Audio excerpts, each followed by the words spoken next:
하지만 여러분 기억하시길 바랍니다. 하나님은 우리의 인생을 주관하시는 분이시라는 것을. 그리고 하나님 없이는 여러분의 삶은 무의미해질 것입니다. 주님을 놓지 않고 내 안에 1순위로 간직하는 우리 고등부 친구들이 되었으면 좋겠습니다. 하나님의 꿈이 나의 비전이 되고 예수님의 성품이 나의 인격이 되고 성령님의 권능이 나의 능력이 되길 원하고 바라고 기도합니다. 네, 여러분 안녕하세요. 저는 고등부에서 예배팀 선생님과 그리고 부서기를 맡고 있는 강성모 선생님이라고 합니다. 먼저 예배팀에 대해서 잘 모르시는 우리 학생분들도 계실 거예요. 네, 먼저 예배팀에 대해서 소개하자면 간단하게 얘기해서 예배 진행을 보조하는 그런 팀이라고 그렇게 알고 있으면 될 것 같습니다. 하는 역할로는 그 자리 안내, 그리고 조명, 그리고 헌금 안내, 대표 기도자 안내, 그리고 출석 체크 등이 있습니다. 자기 반 자리가 안 보일 때, 못 찾고 그렇게 헤매고 있을 때 저를 포함해서 뒤에 학생들이 있거든요. 그래서 그분들께 가서 도움을 요청하시면 될 것 같습니다. 이런 광성 세바시 시간을 통해서 또 이렇게 각 선생님들이 어떤 일을 하시나 그런 거 좀 아는 게 더 좋을 것 같다는 생각에 이렇게 잠깐 소개하는 시간을 가졌습니다. 네.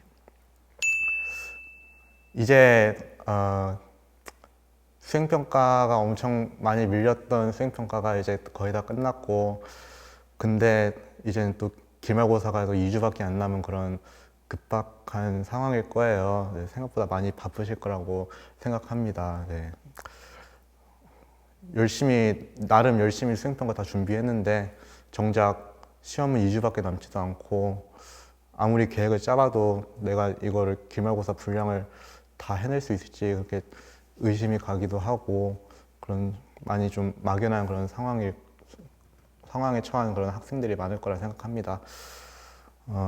이렇게 내 스스로 나 혼자서 이렇게 내 혼자 힘으로 되지 않을 때, 그럴 때 주님께 그렇게 구하고 기도해서 아래는 그런 우리 고등부 친구들 되었으면 좋겠습니다. 분명 주님께서 여러분의 상황을 아시고 여러분을 위한 그 각자의 준비하신 길로 인도해 주시리라 믿습니다. 또한 더 나아가서 그런 힘든 상황뿐만 아니라 언제 어디서나 주님께 항상 구하고 기도하며 아래는 우리 고등부 친구들이 되었으면 좋겠습니다. 이제 기말고사가 얼마 안 남아서 제가 그래도 어떻게 공부했는지 간단하게 말씀드릴까요? 저도 고등학교를 당연히 고등학생을 지나긴 했으니까요. 그리고 좀 고등학교 졸업한 지도 얼마 되지 않았으니까, 네. 일단 공부를 그렇게 못한 건 아니었고요. 그래서 말씀드리자면 엄청 간단한 거긴 한데, 당연히 엄청 기본적인 것이긴 한데 선생님 말씀 열심히 듣는 거예요. 네. 근데 엄청 기본적인 건데 이거를 실제로 봤을 때는 이걸 제대로 사용을 못 하시는 분들이 좀 있더라고요. 제가 고등학생 때도 봤을 때 너무 그 학교에서 학원 숙제만 하고 학원에만 붙잡혀서 살아가는 그 친구들을 봤는데, 그런 걸 보면 좀 안타까운 그런 느낌이 들더라고요.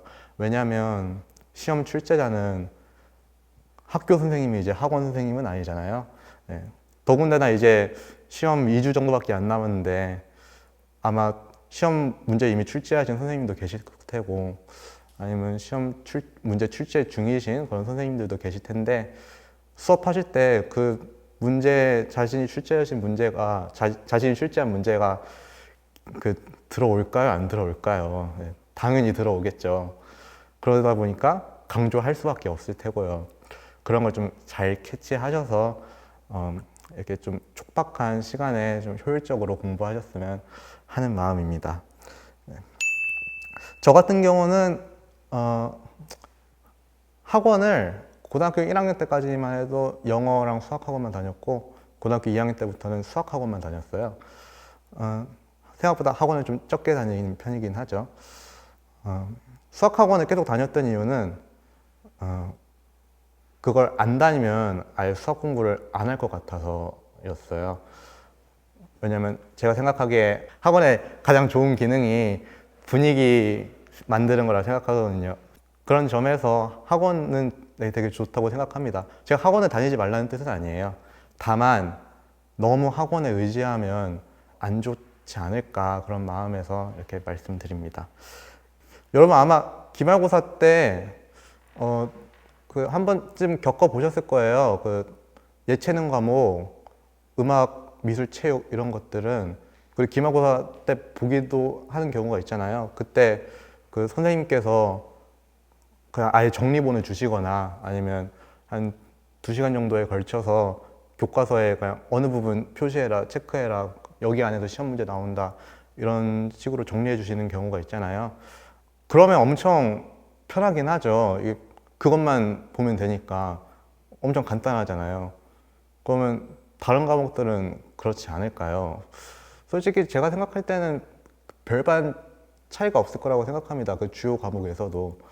왜냐면 그냥 단지 그 짧은 시간이 아니라 긴 시간에 걸쳐서 정리해 주신 것일 뿐이지 선생님들은 다 그걸 말씀하신 선생님들은 다 출제자시거든요. 결국엔 선생님 말씀 안에서만 그 문제가 나와야 하는데 과연 그게 큰 차이가 있을까요? 그래서 제가 말씀드리고자 하는 거는 선생님 말씀 잘 듣고 그리고 또 질문 열심히 하세요. 네. 저 같은 경우도 질문 정말 열심히 했거든요. 질문 열심히 하셔서 내가 제대로 확인한 게 맞는지 그런 거 좀 정리하다 보면 나름 그 예체능 과목에서 받았던 그 정리본 못지않은 그런 다른 과목에서도 정리본이 나오지 않을까 그렇게 생각합니다. 네. 여기까지였고요. 네. 또 말씀드리고 싶은 거는 가끔 여러분들 중에서 학원 시간이랑 겹쳐서 그 예배에 나올 수 없어요. 아니면 시험 기간이라서 좀 바빠서 예배 나오기 힘들 것 같아요 라고 그렇게 말하는 우리 친구들이 몇몇 있어요. 그런 걸 물론 바쁜 거 이해합니다. 근데 그것 때문에 예배에 못 나온다? 이거는 그 바쁜 것을 떠나서 자신의 우선순위의 문제에 있다고 생각합니다. 그 평소에는 다를지 몰라도 그걸 선택하는 순간에는 하나님보다는 그래도 공부가 더 우선순위였던 것이겠죠. 시험 기간 아닐 때는 그래도 예배 열심히 참석하다가 시험 기간, 이제 시험 준비 기간이 되어서는 하나님께 하나님 잠시만요. 2주만 있다가 2주 후에 뵙시다. 이런 게 좀 말이 된다고 생각하십니까? 뭐 하나님이랑 뭐 계약 관계인 것도 아니고요.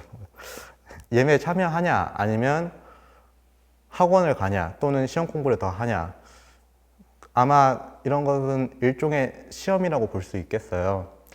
하지만 여러분 기억하시길 바랍니다. 하나님은 우리의 인생을 주관하시는 분이시라는 것을. 그리고 하나님 없이는 여러분의 삶은 무의미해질 것입니다. 만약에 예배에 안 나오고 시험 공부해서 시험 잘 봤다고 그런 경우가 있다고 칩시다. 실제로 그런 경우가 있을 수 있겠죠. 그러면 그 학생은 다음에 시험 볼 때도 또 예배에 빠지게 될 것입니다. 왜냐하면 그 전에 시험을 잘 봤으니까요. 그럼 그 방법을 계속 사용할 거란 말이죠. 그럼 그게 어떻게 이어지냐?